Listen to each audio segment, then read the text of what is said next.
When we choose to stay, we lean on people to support us in this choice because, I mean, ultimately it is our choice, right? It's nobody else's business, much less their choice is our choice. It becomes really challenging when we don't have that support from the people we care about, especially if it's our family members, especially if it's our in-laws or whatever, brother, sister-in-law, father, mother-in-law, whatever. That makes it even more critical. Recently, I've had quite a bit of people say, either in my Facebook group or even my clients themselves, where their in-laws are not supportive of them staying together and not very nice to them and almost blaming the betrayed person for the affair. And it can become very hard to navigate that. So if you're experiencing anything like this and you're wondering what to do, stay tuned. I have a couple of suggestions that may be helpful.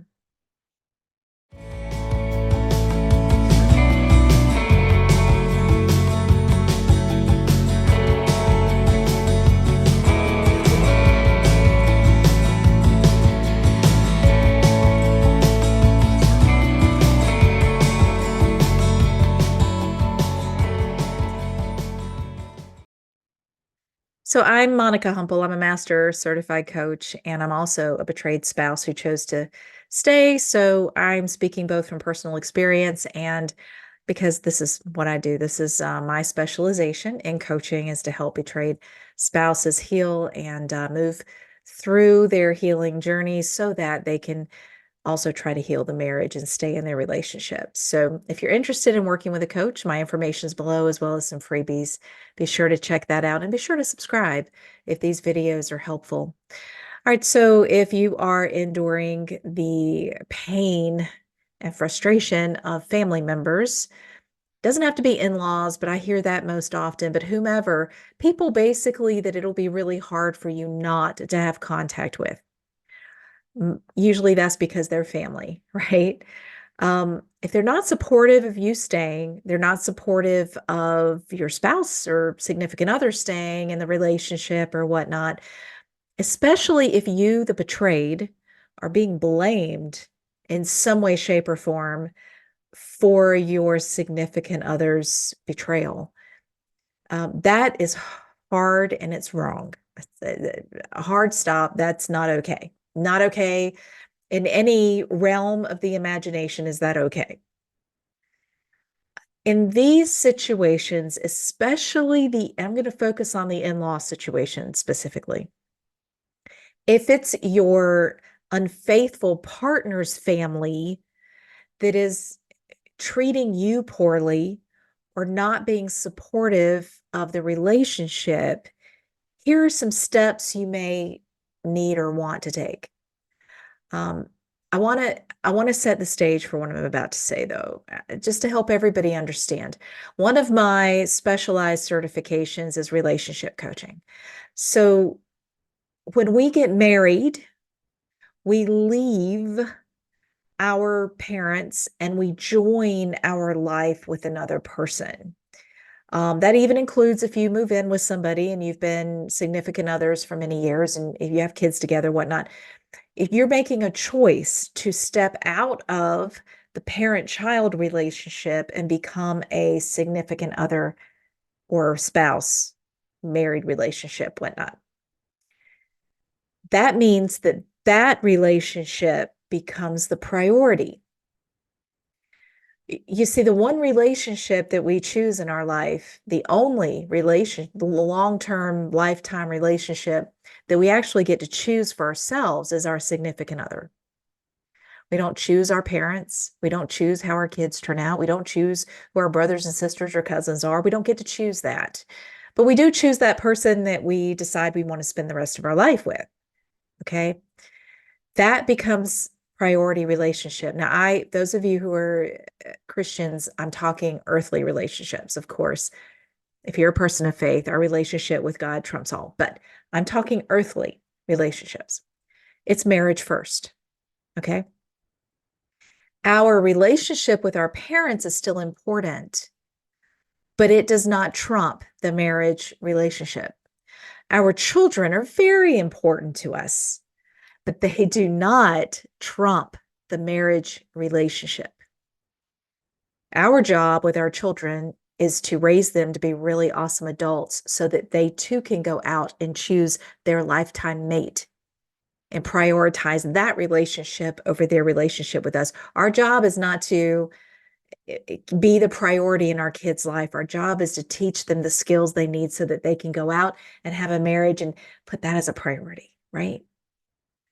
So now that I've set that up, because the marriage or the long-term relationship is the priority relationship, it is going to be critical that you and your partner are a united front to anything that is coming your way from either side of the family.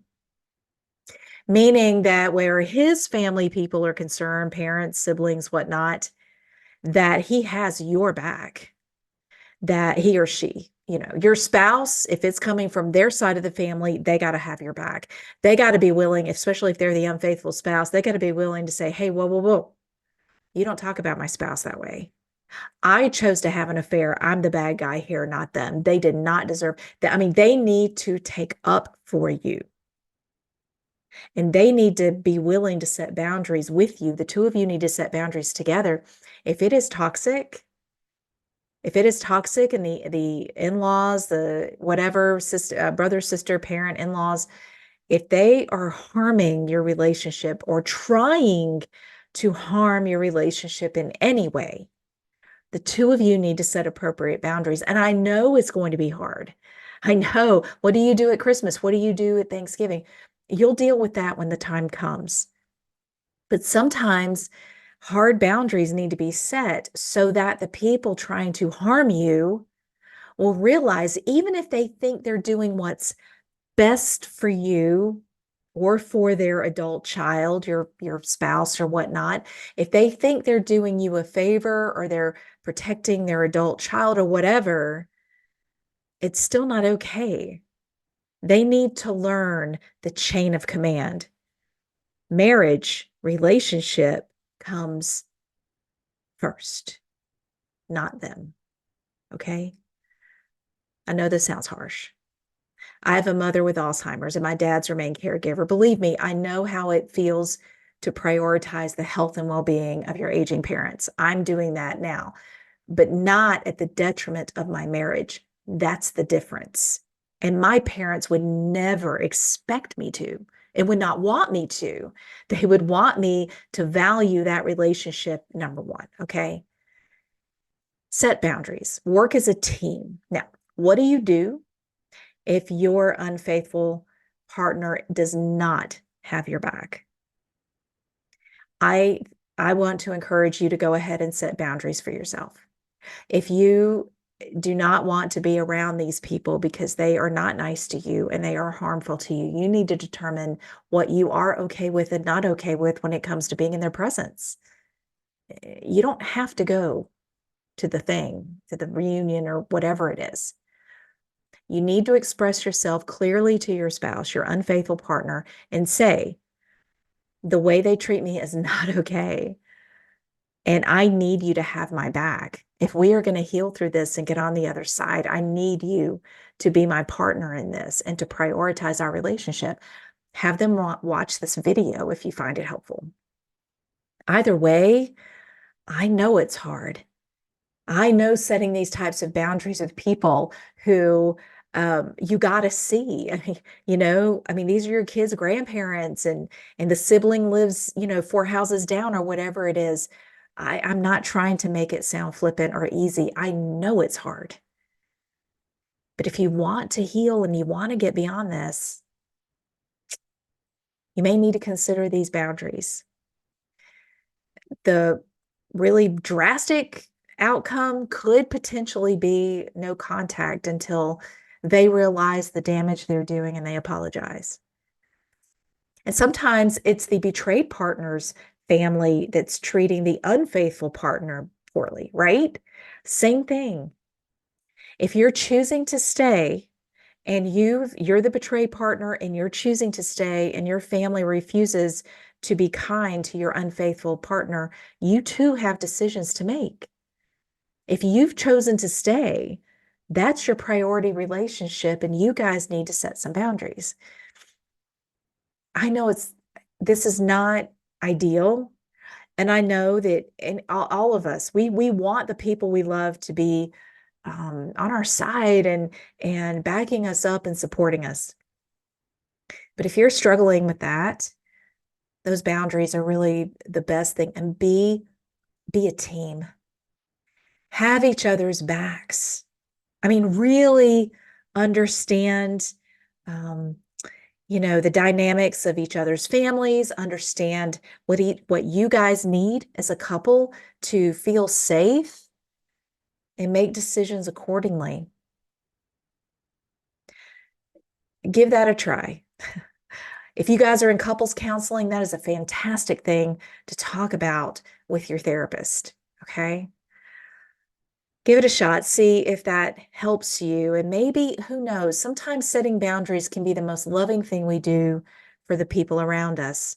And if you set boundaries, that might actually help them realize that this is your choice. Maybe they can start to turn the corner and be supportive. You never know, but it's not, you don't have control over that. All you can control are the boundaries that you set for yourself and the boundaries the two of you set together for your relationship. Give that a try and see if that helps. Don't forget, grab the free stuff below and schedule that free consultation if you're interested and subscribe. All right, see you next time.